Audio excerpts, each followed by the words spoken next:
pour arriver, n'est-ce pas? Je vais vous demander d'ouvrir dans votre Bible, dans première épître de Timothée,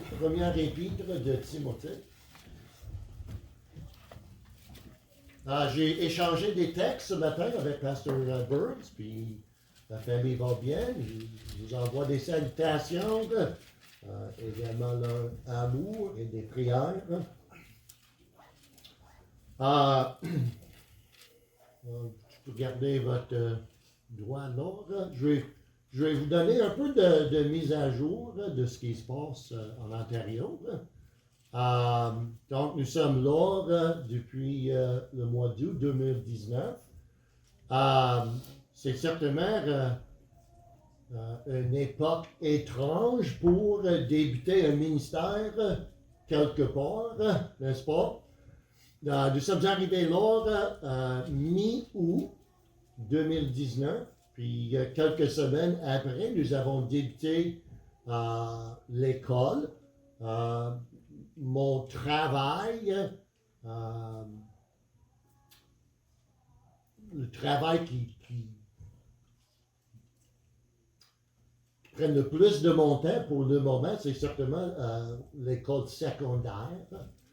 Depuis mon arrivée, j'ai enseigné histoire canadienne, histoire du monde, le français, 3 cours différents de la Bible, l'économie.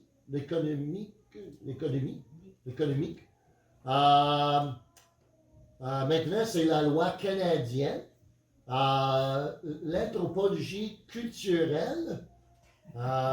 C'est un cours que j'ai créé moi-même. Puis cette année, la Bible, c'est Genèse. Donc, il y a une gamme d'affaires que j'enseigne. J'aime ça. Je trouve ça, travailler avec les adolescents, assez défiant de temps à l'autre. Je prêche assez souvent. Je m'occupe des jeunes adultes, ce qu'on appelle le college and career, ceux qui sont dans l'université ou qui sont dans jeunes jeunes vingtaines, qui ne sont pas mariés. Donc, on aime ça, mais vous pouvez imaginer, c'est difficile parce que on a des réunions, puis il y avait quelques mois que nous avons arrêté de tenir des réunions, donc c'est vraiment comme ici, on a tous eu des difficultés. On a passé plus de temps là-bas sur les règlements de COVID qu'en dehors de ces règlements. Donc, comme j'ai dit, c'est vraiment, on a hâte de vraiment avoir l'occasion de travailler, de s'intégrer à 100%. Peut-être avec tout ce qui se passe dans les derniers quelques mois, peut-être fin d'été, début de l'automne, les choses vont revenir. Qui est-ce qui est capable de dire aujourd'hui normal? Hein? Normal veut dire quoi en 2021? OK, on est content de... Mon épouse, cette année, a commencé d'enseigner dans maternelle les 4 et 5, les enfants de 4 ans et 5 ans, donc elle aime ça. Ça, c'est que 3 jours par semaine, donc c'est vraiment ce qu'elle aime. On est content, mais c'est sûr qu'il y a beaucoup de jours que c'est une peine dans notre cœur de ne pas être parmi vous autres. OK, regardez avec moi dans la première épître de Timothée. Moi, je veux enseigner ce matin un message qui, pour moi, est toujours à propos dans nos jours. Nous voyons, ou moi je vois que de plus en plus, il y a de moins en moins de vrais enseignements de la Bible. Il y a beaucoup d'églises qui ont moins de réunions, puis Dans une réunion, il y a plus de musique puis moins de prédication. Tout va dans une direction contre les Écritures et dans une direction qui a de moins en moins de la Bible. Mais je vais vous dire quelque chose, nous avons besoin de la Bible. La Bible, c'est notre nourriture, c'est ce qui est capable de nous renforcer, de nous aider à se tenir debout dans ces jours difficiles. Vous savez très bien, cet épître a été écrit par l'apôtre Paul à son fils dans la foi, Timothée. Timothée était le pasteur de l'église à Éphèse. Donc, je vais vous parler un peu de l'Éphèse. L'Éphèse était, il n'y a plus de ville aujourd'hui, c'est que des ruines. Mais nous savons exactement là où ce qui était cette ville-là à l'époque de Paul, à l'époque même de Jésus.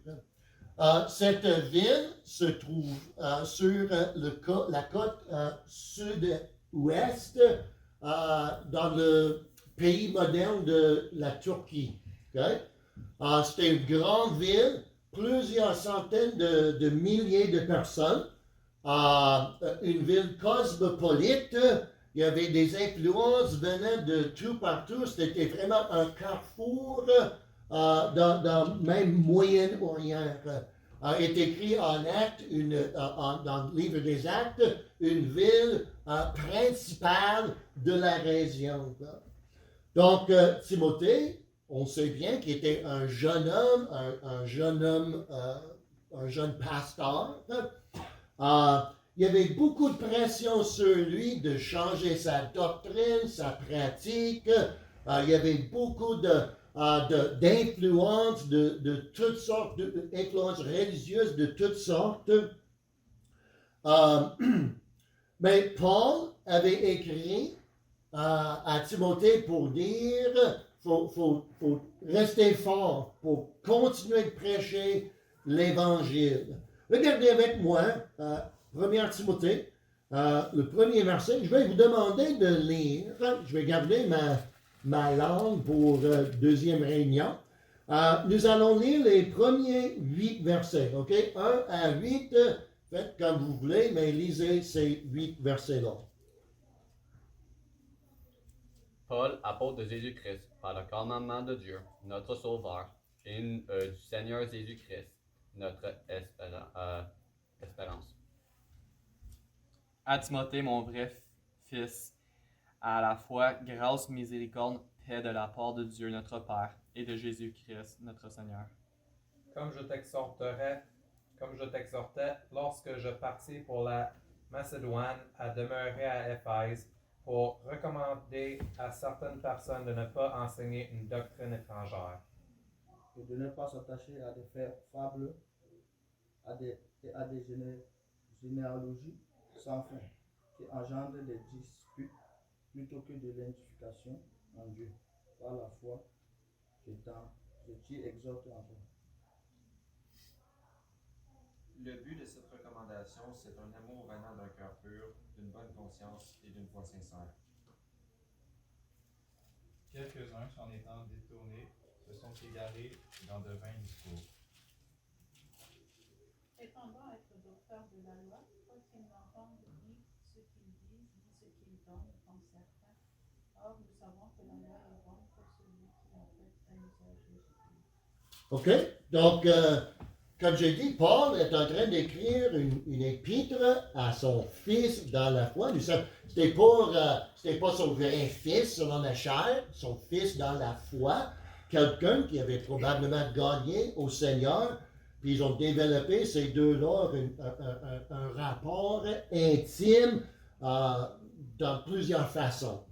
Donc, Paul a écrit à Timothée, il connaissait les difficultés qui se présentaient à Éphèse, puis il voulait écrire à Timothée pour l'encourager, surtout de rester ferme, de garder la foi et de continuer de prêcher la bonne doctrine.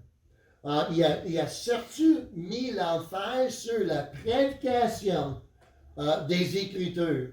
La prédication des Écritures comme la seule façon de grandir dans la vie chrétienne et également l'antidote contre les fausses doctrines.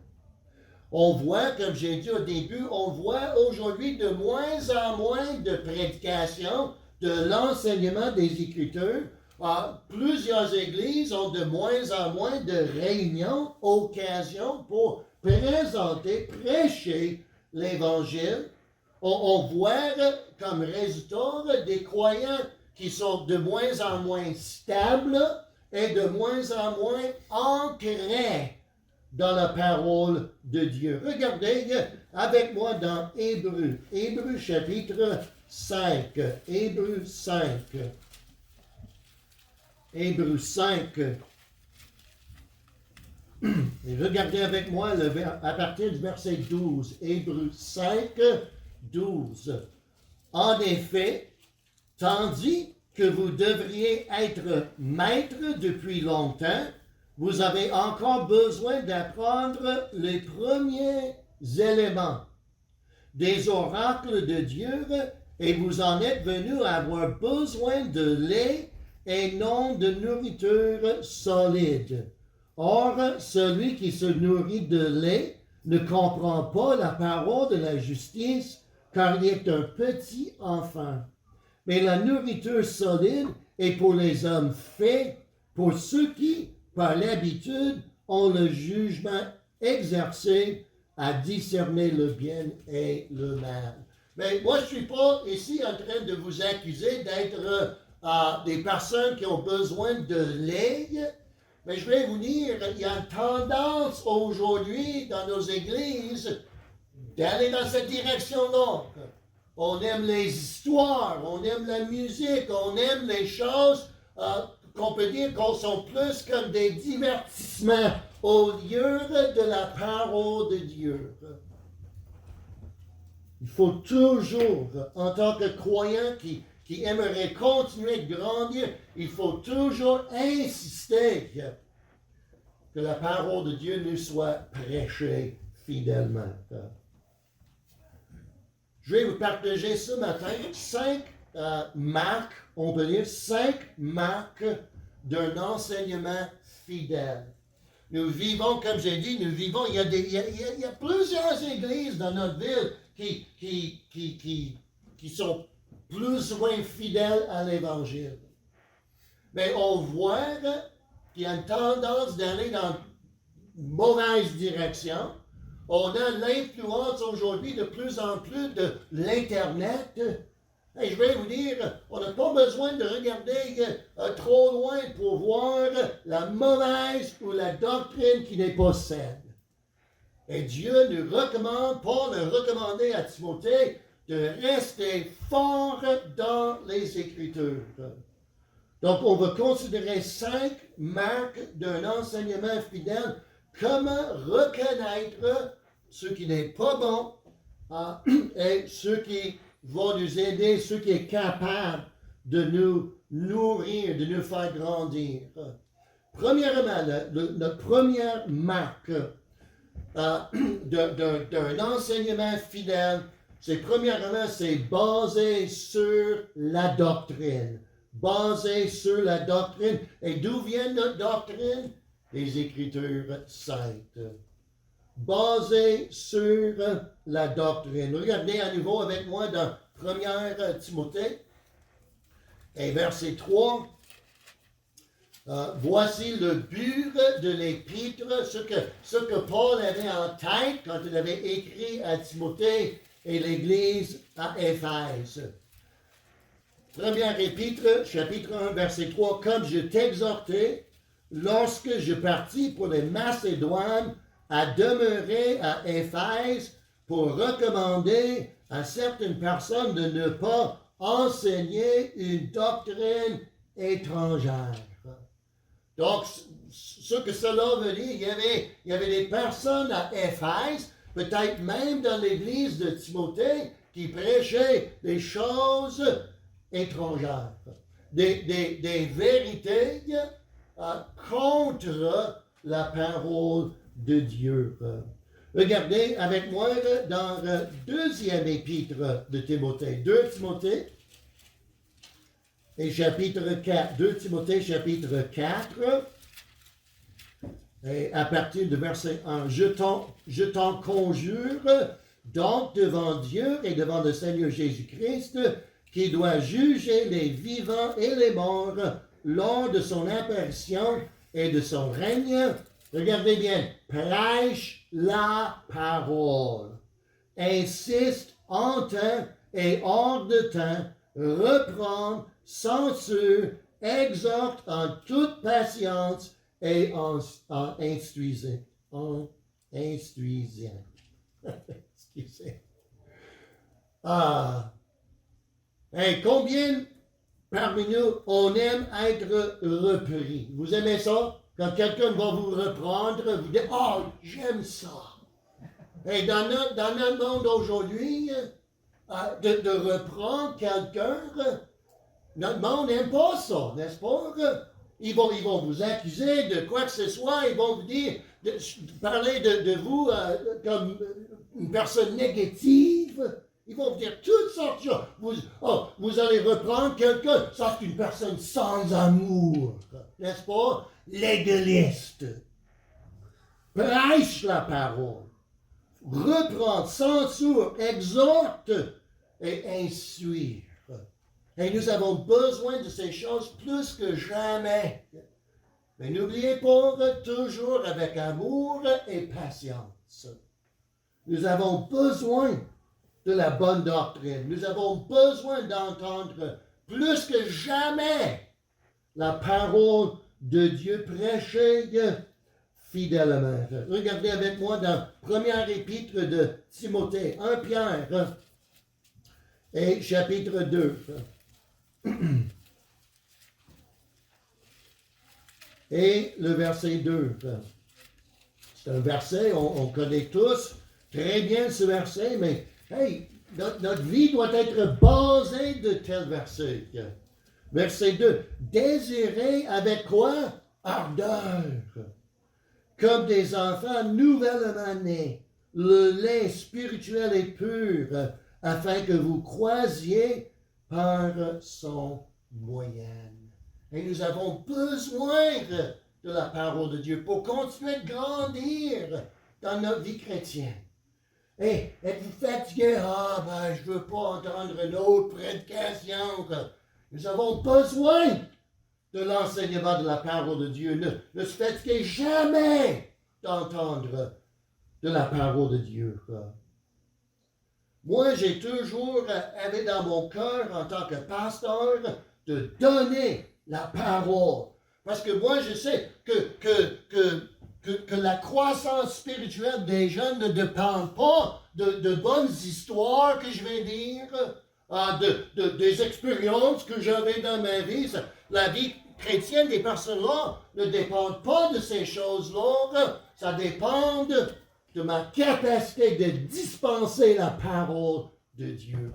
C'est pas moi qui est capable de faire grandir les gens, c'est la parole de Dieu qui a cette capacité-là.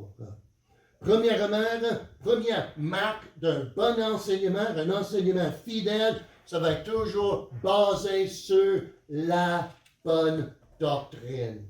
Deuxièmement, et ça c'est très important dans nos jours.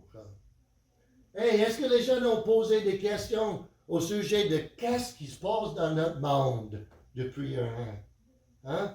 Hey, les jeunes sont vraiment ébranlés, d'accord, par le COVID. Notre monde, Sylvie, notre monde est devenu fou, hein? Moi, je vais vous dire, je suis tellement content que Jésus dans mon cœur. Jésus m'a rendu stable quand je voyais tout le monde en train d'aller dans la mauvaise direction. Les craintes, les doutes, les folies. Hey, c'est une bénédiction de connaître Jésus, avoir la paix dans mon cœur depuis le début de cette maladie. Un enseignement fidèle est capable de donner des réponses aux questions posées par les jeunes non sauvés. On a tous nos opinions, on a tous certains conseils basés sur nos expériences, mais je vais vous dire quelque chose, c'est seule la parole de Dieu qui a les réponses à toutes les questions posées par l'humanité. La parole de Dieu est capable de répondre aux questions et même capable de nous donner des solutions aux problèmes dans nos vies. Regardez avec moi encore une fois dans le premier épître de Timothée, chapitre 1. Regardez verset 4. Voici ce qui fait un enseignement qui n'est pas selon les Écritures. De ne pas s'attacher à des fables et à des généalogies sans fin regardez bien, qui engendrent des disputes. Hein? Dans la Bible anglaise, ça dit dans ce passage, la signification veut dire plus qui nous mène à d'autres questions. Hein? On donne une réponse, mais ce n'est pas une réponse, c'est une réponse qui nous mène à poser d'autres questions. C'est des questionnements sans fin. Écoutez bien, la Bible n'est pas de même. La Bible répond à nos questions. Qu'est-ce qui nous arrive après la vie? Bingo! Hey, comment est-ce que tout ce monde, cet univers a débuté? Bingo! N'est-ce pas? Comment avoir la paix avec Dieu? La Bible? Hein? D'où viennent le péché, les maladies, toutes ces affaires-là? Et dans la Bible? Hein? Bon, c'est pas une question qui nous mène à l'autre question, puis on devient fatigué parce que on n'a jamais de réponse à nos questions. Non, la Bible nous donne les réponses. Les jeunes aujourd'hui, et même vous et moi de temps à l'autre, nous sommes confus, troublés. On voit des personnes qui sont à la recherche, recherche de soi-même, recherche de Dieu, recherche de quoi que ce soit. Ils vont aller partout, partout dans notre monde. Ils vont regarder dans tous les livres de ce monde. Ils vont étudier tout ce qu'il y a dans notre monde sans arriver aux bonnes réponses. Parce qu'ils n'ont pas les Écritures.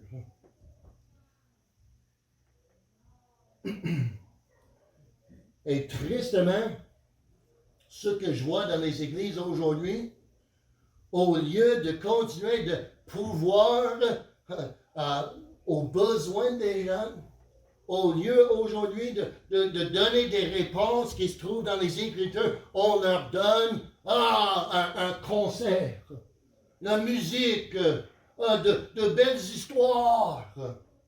De plus en plus dans nos églises, c'est pas la Bible, c'est la psychologie. Nous avons besoin de la Bible, nous avons besoin du lait solide, de nourriture solide. Regardez avec moi dans même livre, 1 Timothée chapitre 6, 1 Timothée 6, et le verset... 1,6. 1 Timothée 1,6. Quelques-uns s'en étant détournés se sont égarés dans de vains discours. Je vais vous dire quelque chose. Ma vision est de moins en moins bonne. J'ai laissé mes lunettes. Ça fait longtemps depuis que j'ai travaillé avec ma Bible française. Donc, j'ai un peu de misère de lire ça. Excusez-moi. Donc, regardez maintenant avec moi Éphésiens, chapitre 1. Éphésiens 1.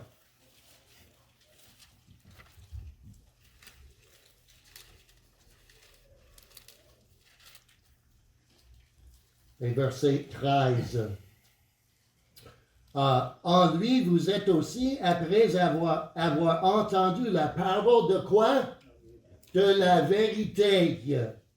L'évangile de votre salut, et avoir cru en lui, vous avez été scellés du Saint-Esprit qui avait été promis. L'évangile, la parole de la vérité. Nous avons dans nos mains la vérité dont des millions de personnes recherchent. La parole, la vérité, la bonne doctrine, les bons enseignements, les enseignements fidèles seront basés sur la doctrine et seront capables d'offrir aux gens les bonnes réponses à n'importe quelle question. Troisièmement, un bon enseignement, un enseignement qui est selon les Écritures, sera capable d'édifier les vies chrétiennes. Édifier les vies chrétiennes. Deuxième Pierre.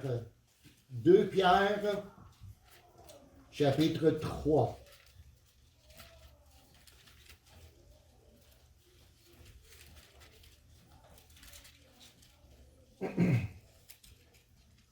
Chapitre 3, puis à partir du verset 16.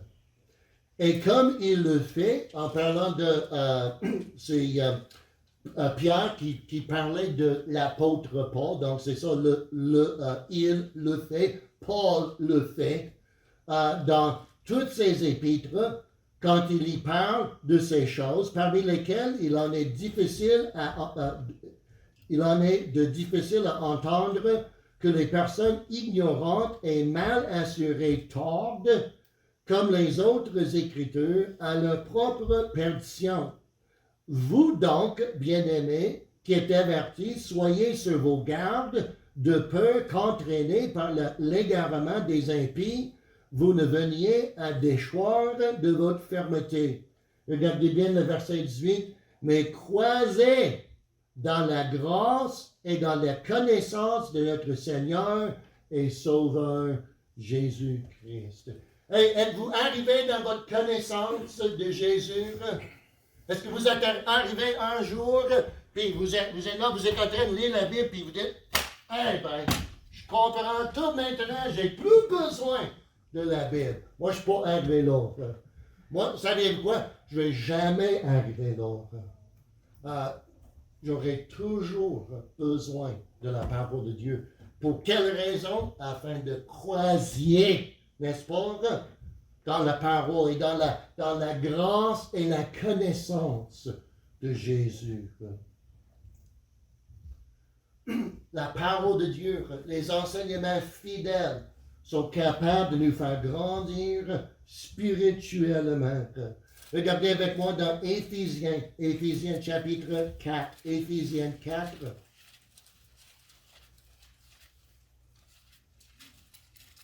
Ici, on a des versets ici qui sont tellement importants pour l'Église locale de notre jour.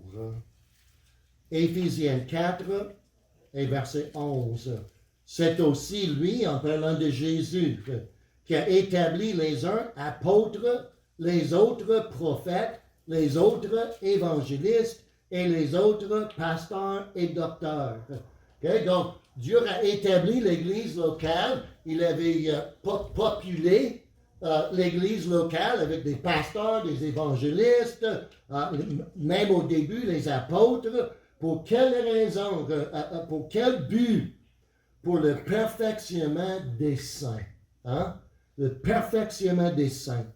Pour l'œuvre du ministère, pour l'édification du corps de Christ, jusqu'à ce que nous soyons tous parvenus à l'unité de la foi et de la connaissance du Fils de Dieu, à l'état d'homme fait à la mesure de la stature parfaite de Christ. chose importante de réaliser, le verset 13 n'arrivera pas jusqu'à ce que nous serons au ciel, n'est-ce pas? Qui est-ce qui sera capable d'arriver à la mesure de Jésus-Christ lorsque cette personne-là habite dans ce corps de mort? Impossibilité, n'est-ce pas? Verset 14. Pour que nous ne soyons plus des petits enfants flottants et emportant ça et là à tout vent de doctrine par la tromperie des hommes et par leur adresse à séduire artificieusement. C'est ça, c'est ce qu'on voit aujourd'hui. On a des hommes qui sont très habiles avec les tromperies. Hein? Sont vraiment capables à séduire même les croyants. C'est quoi le remède pour vous et moi? Les prédications, l'enseignement fidèle de la parole de Dieu. Des enseignements qui vont, au lieu de nous garder petits enfants, vont nous faire grandir, vont vers nous pousser plus loin dans notre vie chrétienne. Nous ne serons plus des personnes qui flottent et qui sont emportées ça et là par les vents de doctrine. Et la doctrine que Paul a prêchée il y a 2000 ans, c'est la même doctrine que nous avons besoin aujourd'hui. La parole de Dieu, une doctrine qui est fidèle, sert de nous faire grandir spirituellement, de nous édifier. Regardez encore une fois en Timothée, première épître de Timothée, le premier chapitre, et encore une fois le verset 4 vers le fin. Au lieu de s'attacher aux fables et aux généalogies qui engendrent des disputes, plutôt, nous avons besoin d'être édifiés en Dieu. Quatrièmement,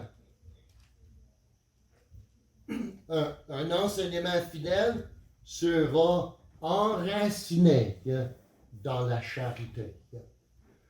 Il y a beaucoup dans notre assemblée. Hey, nous avons, à un moment donné, nous avons assisté à une église qui prêchait pas mal fidèlement la parole de Dieu, mais n'était pas toujours accompagné de charité. Notre Dieu est amour, n'est-ce pas? N'est-ce pas? La Bible dit ça. Hey, c'est un Dieu qui est l'amour même. Et quand nous prêchons son amour, que ce soit moi ici, ou que ce soit vous autres en train de partager l'Évangile avec quelqu'un, que ça soit toujours accompagné ou même motivé par l'amour de Christ. Regardez avec moi dans le verset 5. Le verset 5, ça dit en 1 Timothée chapitre 1, le but du commandement, c'est quoi? La charité. Et je ne suis pas ici pour vous reprendre parce que cela me rend orgueilleux, parce que ça me donne le sentiment que je suis meilleur que vous autres. Non, c'est accompagné de la charité. Tout ce que nous faisons en tant que croyants doit être enraciné dans notre amour pour le Seigneur Jésus. Regardez avec moi dans première épître de Corinthiens, 1 Corinthiens chapitre 13. Ce chapitre traite de quoi? 1 Corinthiens 13? L'amour, la charité. 1 Corinthiens 13. Et regardez bien le verset 8. La charité ne périt jamais. Quant aux prophéties, elles seront abolies et les langues cesseront et la science sera abolie. Mais qu'est-ce qui va continuer? La charité. N'est-ce pas? La charité. La fondation de de nos prédications, de nos enseignements, de nos occasions de témoigner aux autres, de notre service pour le Seigneur dans l'Église ou en dehors de l'Église doit être toujours enraciné dans l'amour de Christ. Si la fondation, le fondement de votre service, vos tentatives de témoigner, vos tentatives de prêcher ou d'enseigner la parole n'est pas l'amour de Christ, c'est pas biblique. Et au lieu d'attirer les personnes au Seigneur Jésus, ça va servir de leur repousser du Seigneur Jésus. Regardez, encore une fois, dans cette fois-ci, 2 Corinthiens, 2 Corinthiens, chapitre 5, c'est un verset très, très important. 2 Corinthiens, chapitre 5, regardez verset 14. Car la charité de Christ nous presse. Paul a dit, savez-vous pourquoi que j'ai fait tout ce que j'ai fait, que j'ai sacrifié tout ce que j'ai sacrifié, que j'ai souffert tout ce que j'ai souffert? C'est l'amour de Christ qui me presse, qui me pousse. Un enseignement fidèle est enraciné dans la charité de notre Seigneur Jésus. Et finalement, cinquièmement, dernier marque d'un enseignement fidèle, regardez avec moi 2 Timothée, 2 Timothée, 2 Timothée chapitre 2 et verset 15. 2 Timothée 2, 15. Efforce-toi de te montrer éprouvé devant Dieu comme un ouvrier irréprochable, dispensant avec droiture la parole de la vérité. Donc, notre dernier marque, c'est la prédication sera dispensée avec droiture, de la bonne façon. Regardez avec moi dans 2 Corinthiens chapitre 3, 2 Corinthiens 3.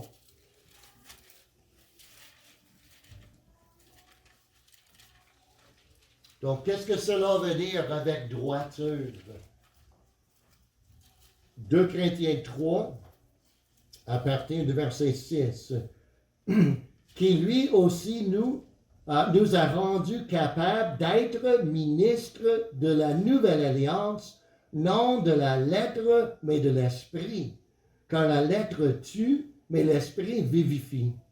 Or, si le ministère demeure celui de la lettre, gravé sur des pierres, a été si glorieux que les enfants d'Israël ne pouvaient fixer leur regard sur le visage de Moïse à cause de l'éclat de son visage, bien que cet éclat dût s'évanouir. Combien le ministère de l'Esprit ne sera-t-il pas plus glorieux? Qu'est-ce qu'il est en train de dire? Il y a une valeur dans l'Ancien Testament, puis il y a une valeur dans le Nouveau Testament.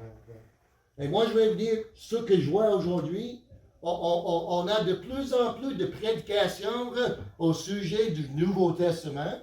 Ben, moi, je vais vous dire, j'aime bien le Nouveau Testament.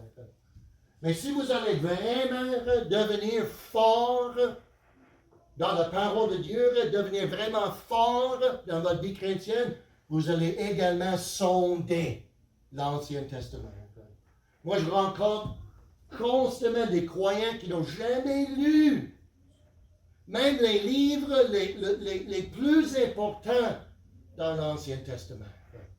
Hey, il y a 2 alliances, n'est-ce pas? 2 testaments, mais c'est un seul livre. Est-ce que vous êtes le genre de personne qui ne lit que le dernier chapitre? Hein? Oh, j'aimerais savoir qu'est-ce qui va arriver à la fin. Ben, vous allez savoir ce qui arrive à la fin, mais vous ne savez pas toutes les bonnes choses qui sont arrivées au début, au milieu. Un bon enseignement, un enseignement qui est fidèle, qui est dispensé avec droiture, va inclure toute la parole de Dieu. Parce que c'est la seule façon de se rendre à la mesure de la statue de Jésus-Christ. Est-ce qu'il y en a, vous aimez manger certaines choses plus que manger autre chose? Ben oui, hein? Mais surtout si vous êtes jeune personne, moi je ne veux pas manger que. Très souvent vos parents vont venir, mais c'est pas sain, n'est-ce pas? Manger que des céréales, hein? Céréales de déjeuner 3 fois là, le jour, là. Vous n'aurez plus de dents, hein? Et aussi, vous ne serez pas en bonne santé. On a besoin de toute la parole de Dieu. Prêcher fidèlement. Moi, je rencontre des personnes, moi, j'aime les prophéties dans les Écritures. Moi, j'aime les prophéties dans les Écritures aussi. Mais on a besoin de plus que des prophéties. Savez-vous, de telles personnes, ils aiment les prophéties, les choses à venir, mais ces personnes-là ne sont pas vraiment bons dans la vie quotidienne. Ils ne connaissaient rien des choses pratiques de la vie chrétienne. Le monsieur qui coupe mes cheveux, là, chaque fois que je vais aller à son salon, là, il veut me parler, il sait que je suis pasteur. Je veux parler de la prophétie. Puis monsieur, avez-vous témoigné à quelqu'un aujourd'hui au sujet de Jésus? Moi je veux parler de la prophétie. Il est bon pour rien dans un sens. Nous avons besoin d'une compréhension complète des Écritures. Regardez un dernier verset. Première épître de Timothée, 1 Timothée chapitre 6. Nous avons besoin de comprendre les Écritures au complet parce que nous sommes constamment confrontés de l'erreur. L'erreur dans notre société et même l'erreur dans le domaine chrétien. Et sans comprendre les Écritures, sans être solide dans la parole de Dieu, vous serez vous-même égarés par ces erreurs. Regardez avec moi dans 1 Timothée chapitre 6 et le verset 20. Or, ô Timothée, garde le dépôt, fuyant les discours vains et profanes, et les disputes d'une science faussement ainsi nommée. Et loin de nous, loin de l'Église chrétienne, ces choses-là. Savez-vous ce qu'il nous faut? La parole de Dieu, prêchée d'une façon fidèle.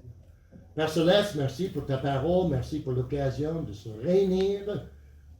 Seigneur, c'est pour quelque chose qu'il faut prendre pour acquis depuis quelque temps, Seigneur.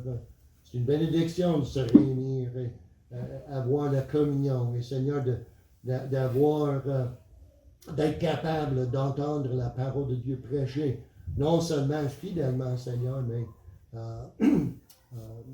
avoir la capacité d'entendre cela pas par Zoom. Seigneur, on a besoin les uns les autres, on a besoin de voir le pasteur, d'entendre ses messages souvent. Seigneur, que tu puisses nous aider à avoir un désir